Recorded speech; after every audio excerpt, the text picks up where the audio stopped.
Baik, bismillahirrahmanirrahim. Assalamualaikum warahmatullahi wabarakatuh.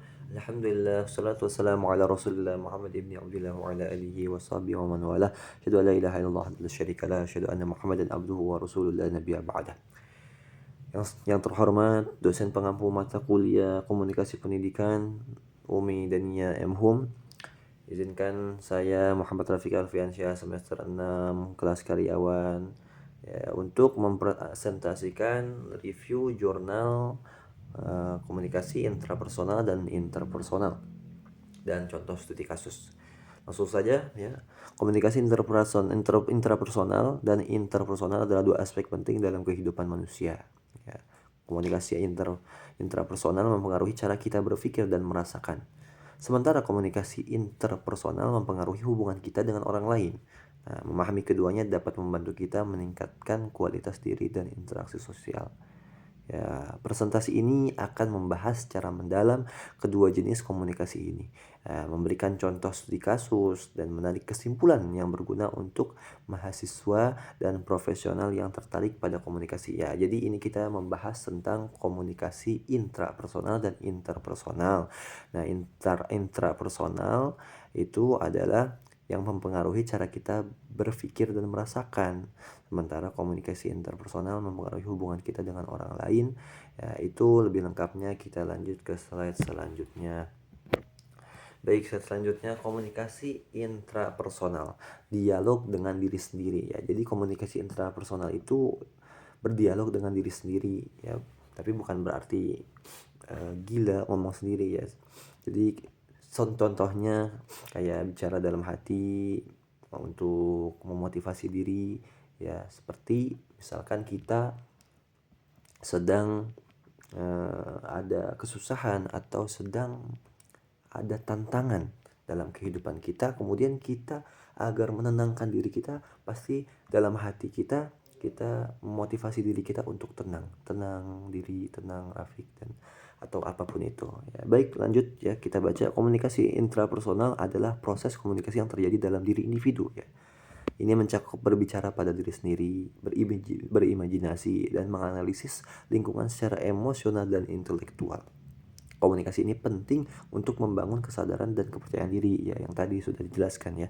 Nah, di sini ada studi kasusnya, atlet dan self. Seorang atlet maraton bernama Rudy menggunakan self talk untuk mengatasi kecemasan sebelum pertandingan ya. Dia bicara dengan diri dia sendiri. Dia berkata pada dirinya sendiri, saya sudah berlatih keras, saya bisa melakukannya, atau saya pasti bisa. Nah, itu adalah komunikasi intrapersonal, jangan kebalik. Dan fokus pada langkah berikutnya, jangan khawatirkan lawan. Nah, itu memotivasi diri sendiri agar dirinya tidak cemas, agar dirinya tidak ketakutan, dan lain sebagainya. Manfaat self-talk. Nah, ini manfaatnya yang pertama, mengendalikan emosi. Jadi kita lebih tenang kalau menghadapi tantangan sesuatu ya. Kalau ini salah satunya ada perlombaan ya, itu lebih tenang. Kemudian meningkatkan motivasi ya. Jadi tidak insecure ya, tidak khawatir dengan lawan ya, karena kita memotivasi diri kita sendiri. Kemudian meningkatkan performa ya, secara performa pun ya itu pasti meningkat karena kita sudah optimis, kita sudah meyakinkan diri kita, dan juga kita sudah berlatih keras ya di situ ya, pasti akan meningkat performa kita dalam suatu hal atau menghadapi suatu tantangan. Baik, selanjutnya ya. Selanjutnya komunikasi interpersonal ya, membangun hubungan. Ya, ini membangun hubungan apa? Kepotong kayaknya ya. Komunikasi interpersonal ya, terjadi antara dua orang atau lebih secara langsung, baik verbal maupun nonverbal. Ia melibatkan percakapan, wawancara, atau konsultasi, di mana kedua pihak saling mempengaruhi dan memberikan feedback atau umpan balik. Ya, komunikasi ini krusial dalam membangun hubungan yang efektif. Ya, jadi komunikasi interpersonal ini sebaliknya dengan komunikasi yang intrapersonal. Ya, Kalau intrapersonal bicara dengan diri sendiri, kalau interpersonal kita berbicara dengan orang lain. Jadi ada lawan bicaranya, ada feedbacknya. Ya, di sini dimana kedua pihak saling mempengaruhi dan memberikan umpan balik. Nah, di sini ada 3 pembagian. Yang pertama empati, ya, memahami dan merasakan emosi orang lain. Nah, jadi komunikasi interpersonal, misal contohnya orang curhat kepada kita tentang keluh kesahnya, kehidupannya. Nah, kita sebagai pendengar, ya, kita bisa memahami dan merasakan emosi orang lain.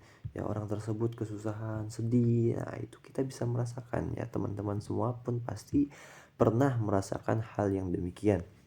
Kemudian penjelasan jelas, ya, menyampaikan informasi dengan bahasa yang mudah dipahami.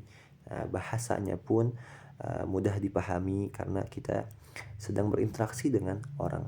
Nah, contohnya ya kalau kita ngobrol dengan teman, ya bahasanya yang sesuai dengan apa kebiasaan kita berbicara dengan teman kita. Kemudian yang ketiga, umpan balik cepat, merespon pertanyaan dan kekhawatiran dengan segera. Ya, jadi berikan umpan balik, feedback yang cepat. Ya, apabila seseorang bertanya kepada kita atau ya itu kayak ngobrol kan, saling tektokan. Ya, kita memberikan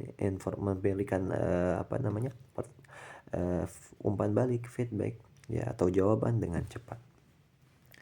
Nah, dalam studi kasus, ya, di sini ada studi kasusnya, seorang dokter bernama Dr. Andi menggunakan komunikasi interpersonal yang efektif untuk menenangkan pasien yang takut menjalani operasi.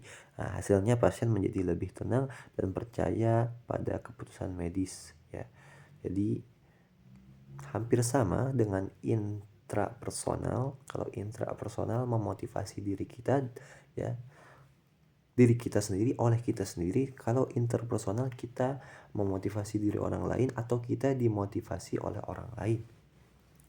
Nah, di sini lebih lengkapnya ya, kalau komunikasi intrapersonal adalah bicara dengan diri sendiri. Nah, sedangkan komunikasi interpersonal adalah bicara dengan orang lain. Itu sih simpelnya itu. Ya. Tapi bukan hanya berbicara dengan orang lain saja. Ya. Maksudnya bukan hanya itu, kita pun harus memahami, ya, bagaimana kita memahami lawan bicara kita, ya, menangkap maksud apa yang dimaksud dari lawan bicara kita dan merespon dengan tepat yang tadi. Ya, komunikasi interpersonal ini ya biasanya terjadi dalam kehidupan kita sehari-hari, ya, baik kita berbicara dengan kawan kita atau diskusi, ya, atau momen-momen yang seperti wawancara kan kalau di sini, konsultasi, negosiasi, bisnis dan lain sebagainya. Ada banyak faktor yang mempengaruhi komunikasi interpersonal ini. Ya, misalnya contohnya gestur tubuh, ekspresi wajah, nada suara, bahkan seberapa nyaman kita dengan orang tersebut. Contohnya apabila kita dengan pasangan mungkin, ya, pasti akan lebih nyaman dan ekspresi wajah pun pasti sumringah, ya, atau ya sesuai kondisi situasional gitu. Tapi kalau kita berbicara dengan lawan debat kita, ya pasti dengan menggebu-gebu emosi dan lain sebagainya, seperti itu. Baik, selanjutnya geser, digeser. Oke, malah keluar, mantap. Oke, di sininya kehapus ternyata, ya.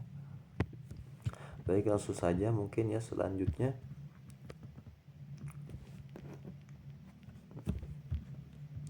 Langsung kesimpulan saja, ya. Kesimpulannya yaitu kedua jenis komunikasi ini, ya, mempunyai peran penting dalam kehidupan sehari-hari. Yang tadi telah dijelaskan, komunikasi intrapersonal membantu kita memahami diri sendiri, mengatasi kecemasan dan mengambil keputusan dengan baik. Sedangkan komunikasi interpersonal membuat kita lebih efektif dalam berinteraksi dengan orang lain, terutama dalam situasi yang membutuhkan empati dan persuasi. Yang tadi contohnya sudah sangat jelas kita sampaikan, ya. tentang komunikasi intrapersonal dan interpersonal. Nah,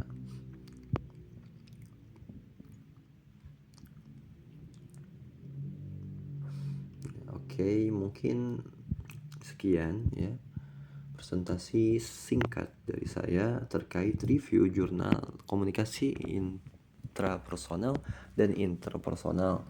Ya, semoga bisa dipahami. Ya, kurang lebihnya mohon dimaafkan apabila ada kesalahan atau dalam materinya atau dalam penyampaian saya atau ada yang keliru, mohon dimaafkan. Wassalamualaikum warahmatullahi wabarakatuh.